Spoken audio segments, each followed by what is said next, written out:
This is my 6th annual report to the church's APCM, and remarkably enough, my 3rd during the pandemic. None of us knew back in March 2020 that the pandemic would still be dribbling on a full 2 years later. When we first cancelled services and other church events just before Mothering Sunday in 2020, we did so, we said, until the end of April, though we did presciently say that we might need to extend that a bit. Well, yes, we did need to extend that a bit and more. I want to start my annual report this year slightly left field by saying this. It's something that we as a church in a small village can be very pleased about. We are now a training parish. I hasten to say that that is not an official church designation, but you can, I think, rightly claim to be a congregation which trains people for public ministry. So in the last 5 years we've had 4 full-time ordinands and 2 ordinands on summer placement. We have appointed and brought on 2 occasional preachers. We have 2 members of the congregation who have become authorised lay ministers. We've trained 1 curate and will, I hope, shortly embark on training another. That is quite a record, and on behalf of all those who have trained here or who are training here, being allowed as they are to make mistakes without recriminations and to try things out and being helped to learn, I want to say a big thank you to you all. The loving and welcoming attitude that you have to all those who train here is a huge contribution. These thoughts come to mind partly because at some time in the next few months we shall wave goodbye to Claire Coates as she comes to the end of her training. What a fantastic gift she has been to us. But also because the pandemic has, amidst incredibly hard and debilitating day-to-day work, given me an opportunity for reflection about where we have come from, what we have achieved, where we're going, and what else we need to do. Over the past 6 years we've achieved a great deal together apart from becoming a training parish. Some of it is rather dull, it has to be said, but it took a lot of effort from many people, often more effort than you would have thought, and it has been well worthwhile. So our financial management is now sound, right from the ways in which we collect money through to the accounting and reporting. We've brought our governance into line with relevant regulations, so the democratic elements of our church governance work as they should. We have good continuing succession planning for all key posts, which works well on the whole. Our safeguarding has been modernised, first under the leadership of Lisa McGregor and now Rob Needle, and it is now excellent. I'm grateful to them both. We have a superb database, fantastically useful all the time, but it really came into its own in the pandemic, and we have a useful modern website. We have excellent professional administrative help from Gillian Sanders. We have a terrific professional youth worker in Zoe Clayton. Our services now include a much wider range of styles than used to be the case, maintaining the traditional but no longer being restricted to just the traditional. Our pastoral care group through the Joy group is now beginning to reach out into the community, much more than used to be the case. Our choir has managed to recruit new members, largely thanks to the warmth, energy and musical adventurousness of John Bryden. We have a flourishing ministry to families, both thanks largely to the leadership of Sue Brown and Claire Coates and their marvellous team. A new toddler group has been established with stronger links to the church now, led by Claire and our new licensed lay minister Fiona Holliday. It's great to have Fiona on the team, and we are very lucky to have her. And although we have lost some members of the congregation for a wide variety of reasons, we are now seeing new members of the congregation at all ages. All of these things are significant achievements over the last several years. One other change that has taken place, this one just in the last year, though we have been working at it for several years, is that the diocese has agreed to cut, and has now cut, the formal ties between Stapleford and Great Shelford. This is a good thing. It was a bureaucratic arrangement with no real purpose, and it carried with it the threat of absorption of Stapleford into another parish, which the old hands in our congregation have been battling for 25 years or more. That threat has now receded. It means, I think, that the future of Stapleford as an independent parish is a little bit more secure than was the case. It does also mean that in the fullness of time, when the diocesan cogs move, I will become your vicar in the full legal sense. So, taking a long view, we can and should be pretty happy with the way things are going. There is much to be thankful for. There really is. God has been gracious to us. And now, having sketched in that big picture, I can turn to report on the last year or so. I certainly did not think that we would still be in pandemic mode now when I reported to you last year. I referred then to the huge cost in terms of tiredness, frustration and extra workload that there had been for all those involved in keeping the church going. Some of that eased over the course of the year as we settled into a kind of longer term pandemic mode, but many of the demands of pandemic church management have remained. And as was evident at last year's APCM, not everyone has been happy with the direction the church has taken, so trying to keep the show on the road in a way that keeps everyone at least tolerably happy has been demanding too. Those who lead St Andrews, not just me, but I think all of us, are coming close to exhaustion caused by the ongoing demands both of charting our way through the pandemic and maintaining some cohesion. But now we are, I hope, almost out of the pandemic at any rate. Some modest precautions are still in place, but God willing, not for much longer.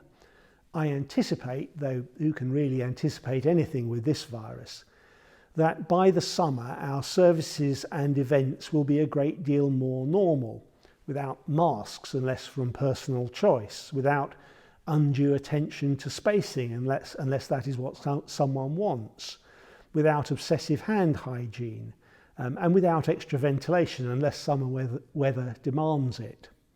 Not everything will be normal, of course. I don't know, for example, when we will feel confident enough to want to share a common cup, but I dare say we will get there too. Now, leaving aside the difficulties I've mentioned, this has actually been a pretty good year, with lots of excellent things happening. It's easy to lose sight of that when the day-to-day workload is so high. In 2021, we carried on with online services until Easter, and we can be truly proud of a lot of our output. I say we, and I mean all those who took part, a very large number of you. It was very much a team effort.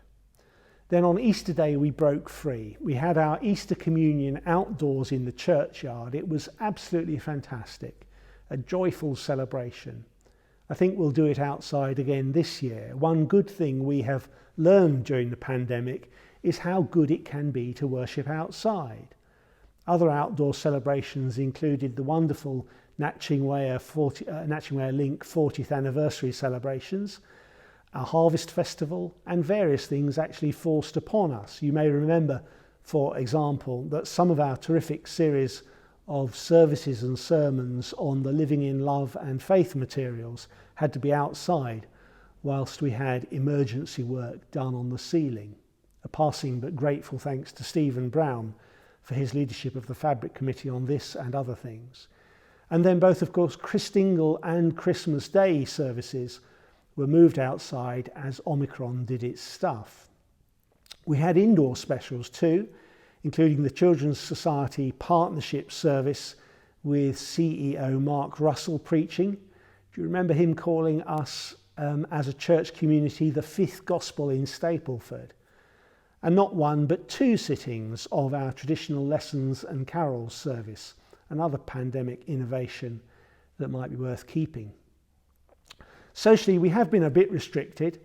Church refreshments after services were a rather on and off affair as the pandemic waxed and waned, but we did manage one church social in the Vicarage Garden in August. That event in the marquee, you remember, with the various musical contributions, was just great fun.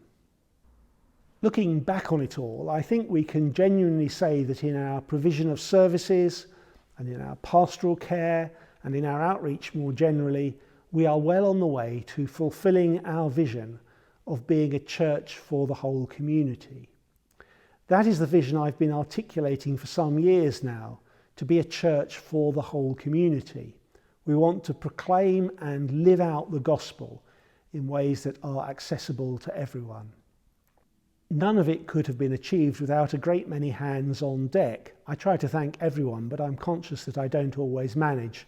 So a big general heartfelt thank you to you all. You are all genuinely appreciated.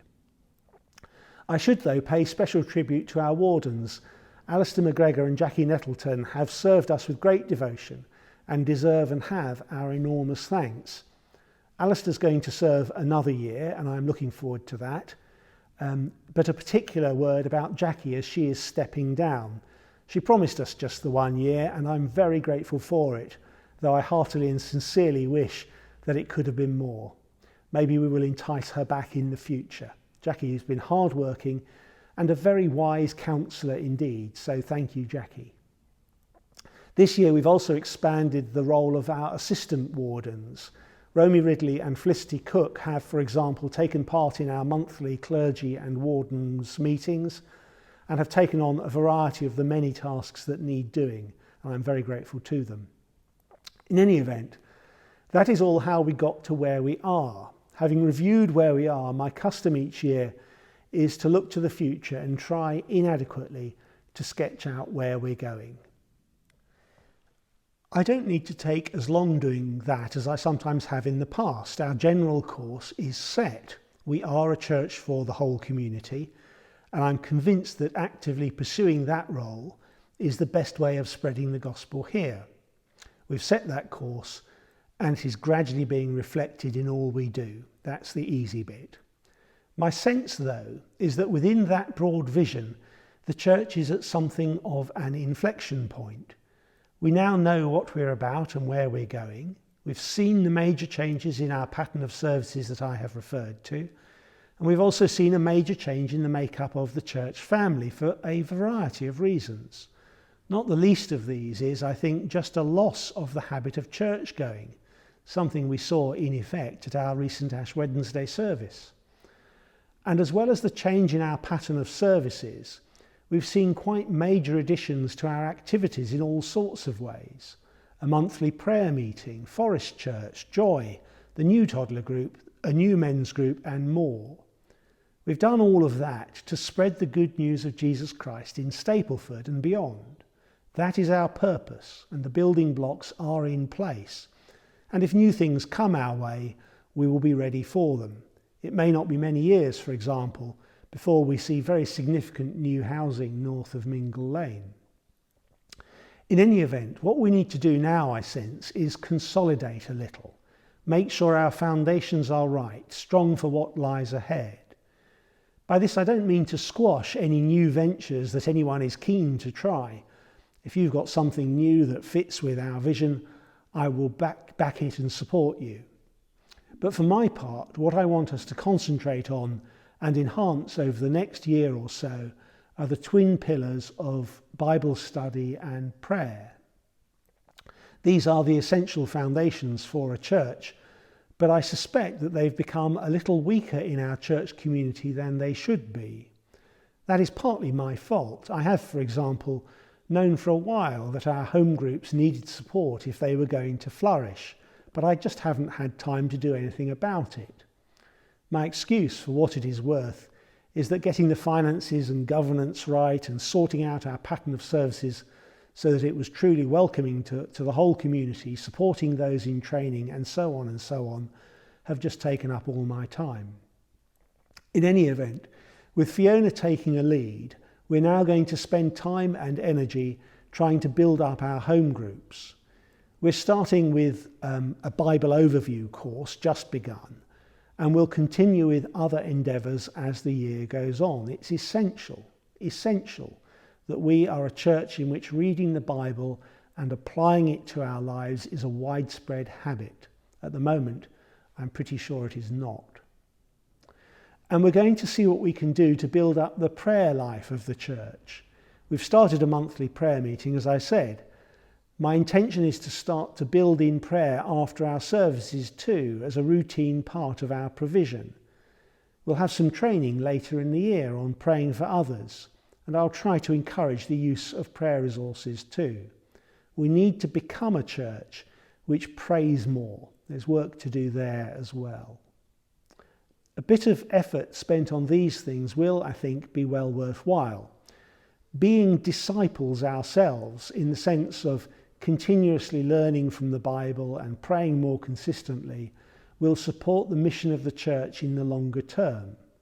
Our mission is to take the good news of Jesus Christ to Stapleford and beyond, and to make disciples. We want to fulfill our Lord's commission in that regard, and to do that we need to ensure that we ourselves continue to be disciples. We need to be soaked in the word of the Lord and to be prayerful as individuals and as a church community. That's not a retreat from wanting to be a church for the whole community, for looking outwards in that sense. Far from it. It will support that aim and help it and us to flourish. Standing back, I think there are really good things happening here. It's been a tough time over the last few years, but there is a vibrancy about St Andrews that should give great encouragement. God has been good to us as we have sought to spread the gospel here. There are always things to do, and I have set out what I think we need to concentrate on next. But my suggestion, my final thought, it's actually the same as last year. Pray for the Spirit to act in this place. Pray for growth and hang on for the ride. Every blessing to you all.